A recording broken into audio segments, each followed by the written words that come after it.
Hi, thanks for joining me. My name is Susan and this is my cozy kitchen.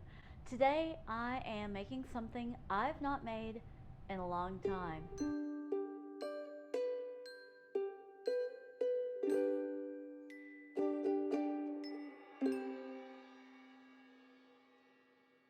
I am working on a coffee cake. I don't know if this is going to be fabulous or a fail. We will find out at the end when I taste test it. I am making this in my Bundt cake pan. And I found some recipes that I liked, but one was for a 9x9 square. The other one was for an angel food pan, and I wanted something in between the two. So I took the two recipes, I took things I liked from each, and I came up with my own. Let's get started and see how it goes. First things first, when you are making a cake, you need to preheat your oven. So I've got that preheating to 350 degrees. I have buttered my Bundt pans. Now let's start by creaming the butter and sugar together. Going to throw my sugar in there, throw my butter in there, and follow that up with my sugar. If you're wondering, that was a stick and a half of butter, and this is a cup and a half of sugar. Lower that, lock it, and get that started. Creaming your butter and sugar basically means you mix it together until it's light and creamy. This is going to take a bit. While that's going, I'm going to crack the eggs and lightly beat them so that they're ready to go in as soon as that's creamed.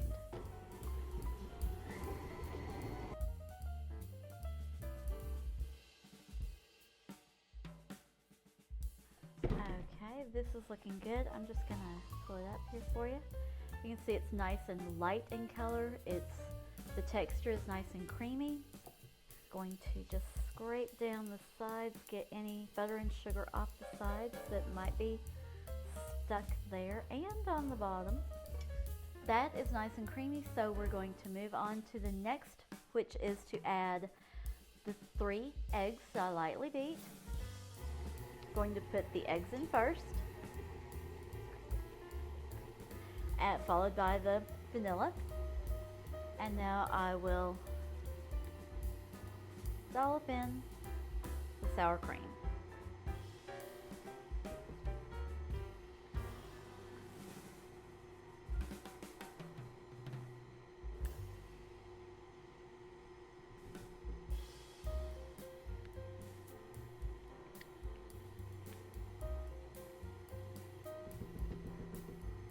Have that going on a low speed so that it mixes together without flinging anything out of the bowl.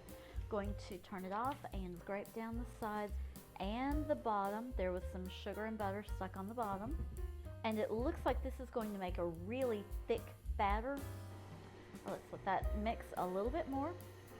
While that's mixing, I have 3 cups of all-purpose flour, and to that I'm going to add 2 teaspoons of baking powder, 1 teaspoon of baking soda, and a half teaspoon of salt. I've measured them all into this, so I'm going to sprinkle them on there. And then with a whisk, I'm going to stir that together.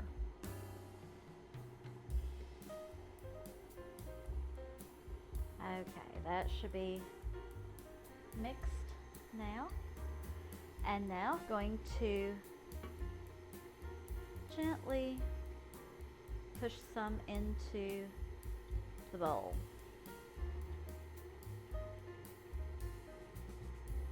There we are. And we'll let that mix together. And each time I do this, I'm going to let it thoroughly incorporate before I add more.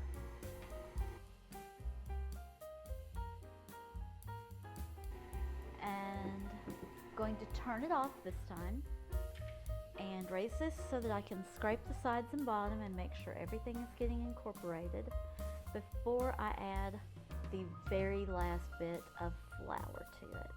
All right. And you can see, let me just string this up. It's a very thick batter. All right, here's the last of the flour. And that's the easy way to add it. Okay, lock it. And back on. Okay, this is well mixed. The next thing we're going to do is mix together the filling. Now, because I'm making this in a Bundt pan, if I put the crumbly filling on the top, or the crumbly topping up here, when I take it out, I'm going to flip it over and there goes all of my filling, or all of my topping. So I don't want to do that. So instead, I am making a nice thick filling for the middle, and then we're going to glaze it at the end. I have 3/4 of a cup of brown sugar. I packed it in when I measured it, so we've got a nice amount of sugar here. I have a 1.5 teaspoons of cinnamon. I'm going to mix that together. And then I'm going to taste it and make sure I don't need another 1/2 teaspoon, because I really like a strong cinnamon flavor. For my taste, I think it needs another 1/2 teaspoon. I think I want 2 teaspoons of cinnamon in this. Okay, so that was 3/4 cup of brown sugar, 2 teaspoons of cinnamon, and now I'm adding a 1/2 cup of chopped pecans. You can use other nuts if you want, but I always have pecans and I love pecans, so I put pecans in here. I know a lot of people use walnuts, and those are delicious in coffee cake also.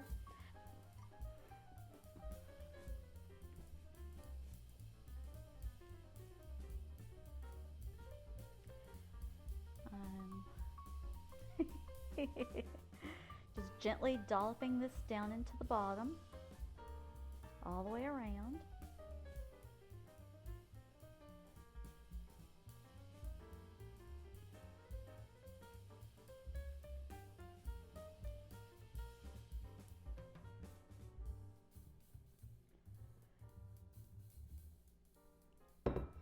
And that's close enough to half.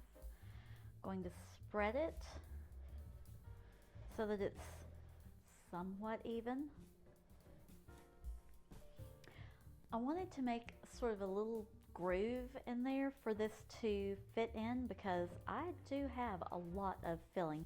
Figuring it out as I go. I'm going to take a spoon and run around like that and make a little bit of an indentation in the middle. And now I'm going to fill that.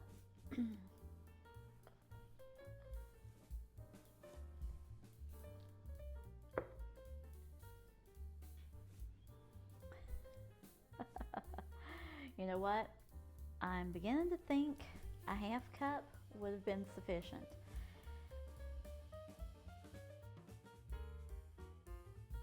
Okay, there's that. Now, the rest of this I'm going to just dollop out like I did at the beginning. And you can see how it's just nice and thick. I'm just placing it around.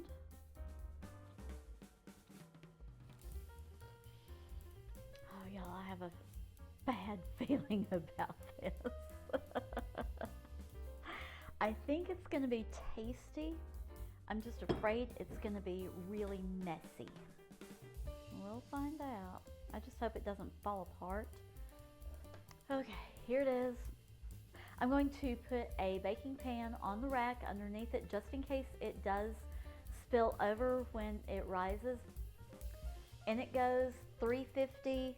I'll probably start checking it somewhere around 35 minutes, but I expect it to take 45 minutes to an hour too. The cake has been baking almost 55 minutes.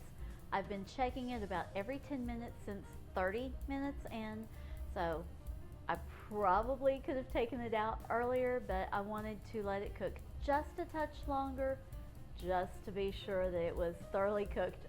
There's the timer. Let's pull it out and check.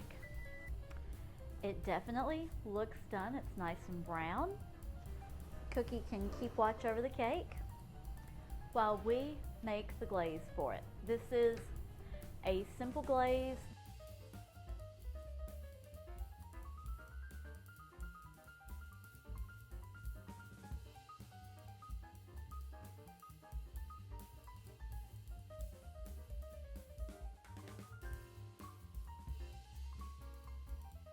All right, that looks like a decent consistency. I can't wait any longer. I've got to flip this out and see what's going to happen. All right, 1, 2, 3, flip, and let's see if it comes out. It did, and look how pretty it is. I just have to turn this and show you. You can see where some of the filling came out on the side there. Beautifully browned. It's a nice deep golden brown. Smells divine. Waiting till it's cool enough to put the glaze on is going to be almost impossible. All right, the cake has been cooling. I've moved it onto a platter. I've checked the consistency. This is perfect. Let's just pour it on.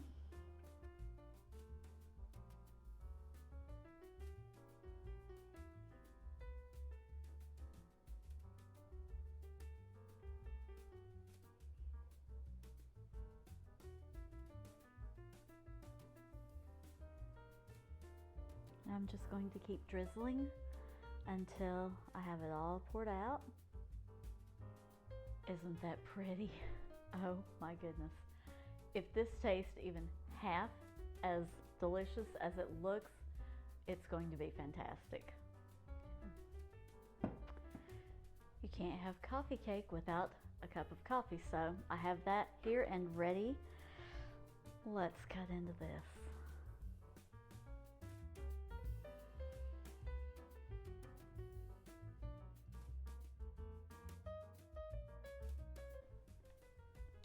Look at that.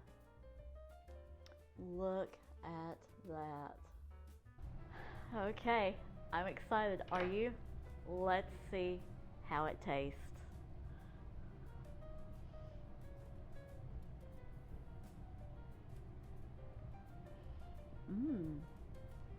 Yeah, a lot of times a coffee cake seems a little heavy.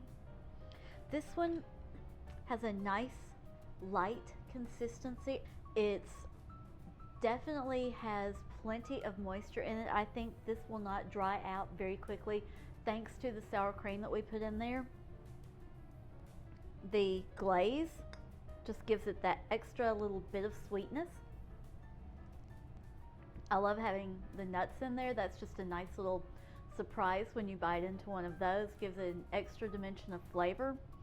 It's dinner time, but I'm having dessert first. This is amazing. Definitely a 2 thumbs up. It was not a fail. It was fabulous. The full recipe is in the description box below. If you enjoyed today's video, please be sure and give it a thumbs up. If you're not already a subscriber, please hit the subscribe button and the notification bell right next to it so you find out every time I upload a new video to YouTube. Thanks for watching. God bless.